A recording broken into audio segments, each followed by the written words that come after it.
Olá, seja bem-vindo à nossa reflexão bíblica. Espero que vocês estejam bem. Caso ainda não tenha se inscrito no nosso canal, te lembro para já se inscrever aqui. Clica no botãozinho vermelho aí de inscrever-se.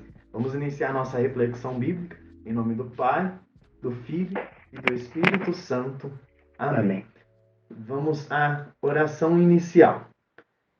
Senhor, envie-nos o seu Espírito para que possamos ler e interpretar o texto bíblico de hoje. Abra nossa mente para que possamos entender sua palavra e o significado da vida que nos foi dada. Aumentai em nós a fé que nos destes, para que nenhuma tentação possa extinguir o fogo do amor que a vossa graça acendeu em nossos corações. Amém. Amém. Vamos agora à leitura do Evangelho de Mateus, capítulo 16, versículos de 21 a 27. Desde então, Jesus começou a manifestar a seus discípulos que precisava ir a Jerusalém e sofrer muito da parte dos anciãos, dos príncipes dos sacerdotes e dos escribas. Seria morto e ressuscitaria ao terceiro dia. Pedro então começou a interpelá-lo e protestar nestes termos: que Deus não permita isto, Senhor.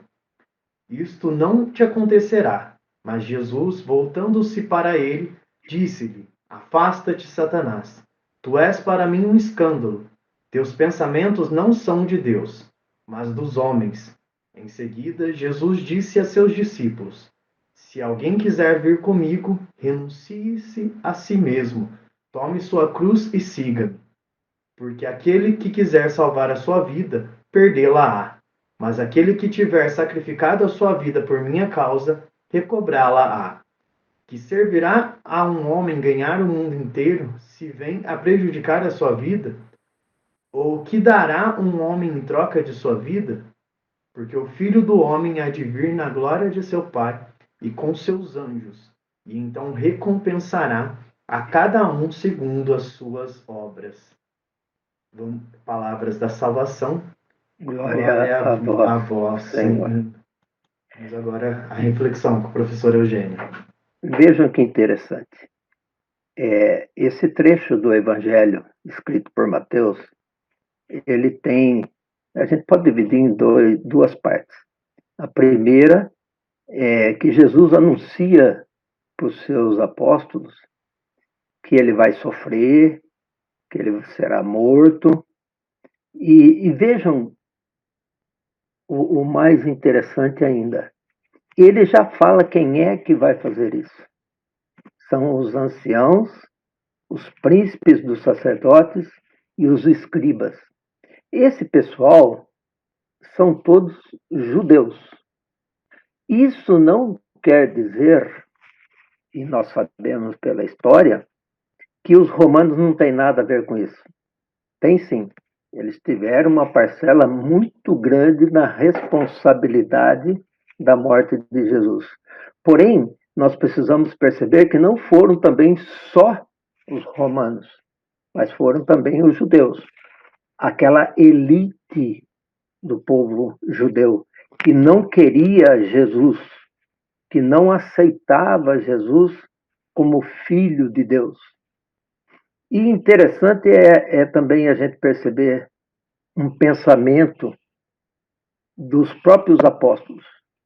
Quando Pedro, que é o representante ali, o principal, não o principal porque ele é melhor do que os outros entre os apóstolos, mas ele foi escolhido para ser a pedra fundamental. O que Pedro faz? Pedro fala assim: não, senhor, nós não vamos deixar que isso aconteça, não. Para com isso não vai te acontecer. E o que Jesus diz para ele? Pedro, afasta-te de mim. E ele não chama Pedro, ele chama afasta-te de mim, Satanás. E por que isso? O próprio Jesus fala: teus pensamentos não são de Deus, mas dos homens. O que Jesus está fazendo é um plano salvífico de Deus, coisa que Pedro e os apóstolos ainda não haviam entendido. Mas Jesus está anunciando para eles: olha, o que vai acontecer comigo é isso, isso, isso. Por quê? Porque Jesus já percebeu que aquilo que ele estava fazendo, aquilo que ele estava anunciando, estava mexendo na posição dos privilegiados daquele povo. E eles não estavam gostando dessa situação. Então, o que vai acontecer? Eu serei preso, serei pregado na cruz, serei morto, mas no terceiro dia eu ressuscitarei. Esse é um detalhe que para os apóstolos também não foi muito perceptível, não foi muito entendido nesse momento. E, aliás, eles vão entender só depois, quando recebem o Espírito Santo. Essa ressurreição de Jesus, o significado disso. Agora, a segunda parte também é muito interessante. Em seguida, Jesus disse a seus discípulos: se alguém quiser vir comigo, renuncie-se a si mesmo, tome sua cruz e siga-me. Ou seja, seguir Jesus não significa uma vida de esplendor. Seguir Jesus significa sacrifício, significa luta, significa trabalho. É uma renúncia constante de si mesmo. Ou então, se a gente pegar aquele pensamento que Jesus falou para Pedro, seguir a Jesus significa seguir os planos de Deus, não dos homens. Por isso é uma renúncia constante, porque nós estamos impregnados de pensamentos humanos, de atitudes humanas, de modo de ser e de agir e de viver de forma humana.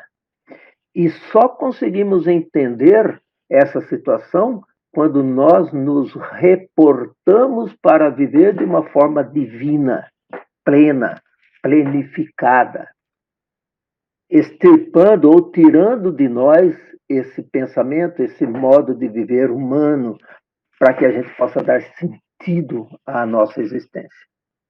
E por isso é importante a gente perceber assim, na nossa caminhada, como é que eu estou agindo? Mais de uma forma humana ou mais de uma forma divina?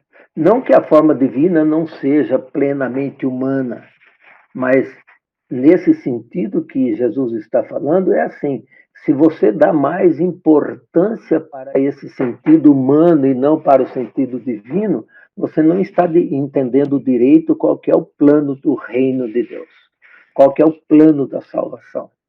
E que está a convite para estar aberto e com possibilidade para que todos vivenciem isso plenamente. E é esse o convite de Jesus, feito para os apóstolos e agora estendido para todos nós, para toda a humanidade. Mas é para quem quiser. E é isso exatamente que Deus fala. Quem quiser. Se alguém quiser vir comigo. Nós estamos num mês vocacional. Esse segmento de Jesus, essa escolha de viver, essa divindade, ou esses pensamentos de Deus, significa vivenciar intensamente a vocação que Deus nos deu.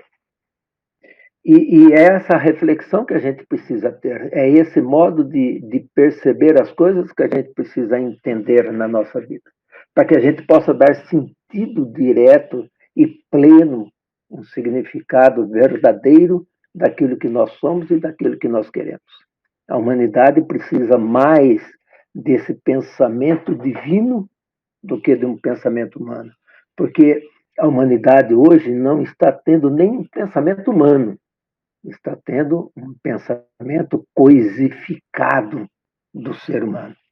Então, vamos refletir um pouquinho mais com alguns pensamentos que eu vou deixar para você agora, algumas reflexões, e eu peço que você vá pensando aí. Qual é a minha escolha? Na minha perspectiva, qual dessas duas propostas apresenta um caminho de felicidade seguro e duradouro?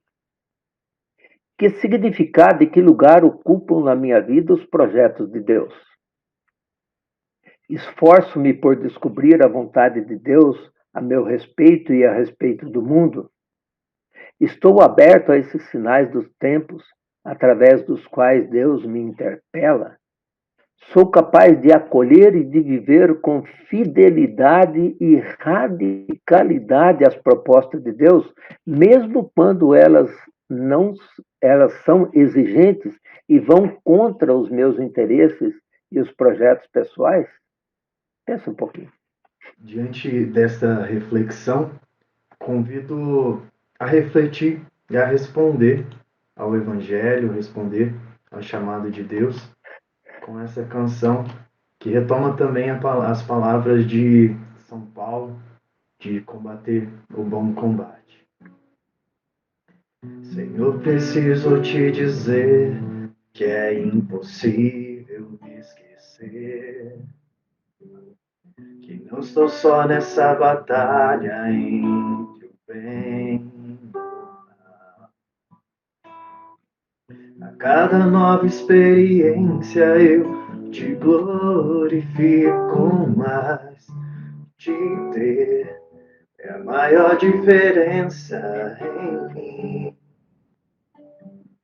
Se os bons combates eu não combater, minha coroa não conquistarei. Se minha carreira eu não completar, de que vale a minha fé tanto guardar? Se perseguido aqui eu não for, sinceramente um cristão não sou. A tua glória quero conhecer, ter a experiência de sobreviver. Viver pra mim é Cristo, morrer pra mim é ganho. Não há outra questão, quando se é cristão, não se para de lutar até chegar ao céu. Diante desta reflexão, nós sugerimos esse compromisso de refletir a cada dia como cada um, como você, tem respondido ao chamado de Deus. E levar como palavra o versículo 26, que servirá a um homem ganhar o mundo inteiro se vem a prejudicar a vida eterna, a prejudicar a sua vida. Nós vamos agora fazer a nossa oração final e depois pedir a bênção de Deus. Rezemos.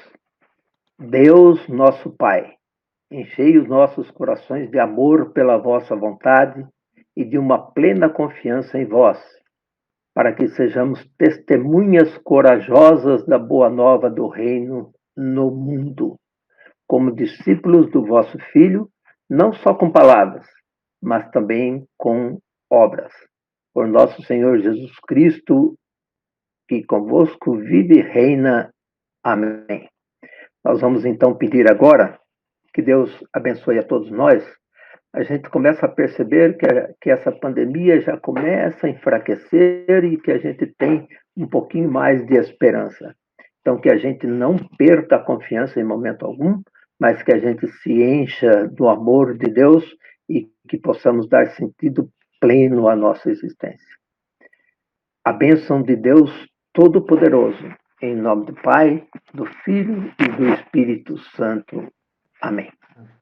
Agradecemos por estar conosco nessa reflexão e pedimos que você nos auxilie a divulgar, a evangelizar. Clica aí no gostei, compartilhe com a sua família, com os amigos e esperamos você na nossa próxima reflexão. Um grande abraço, fiquem com Deus. Um abraço.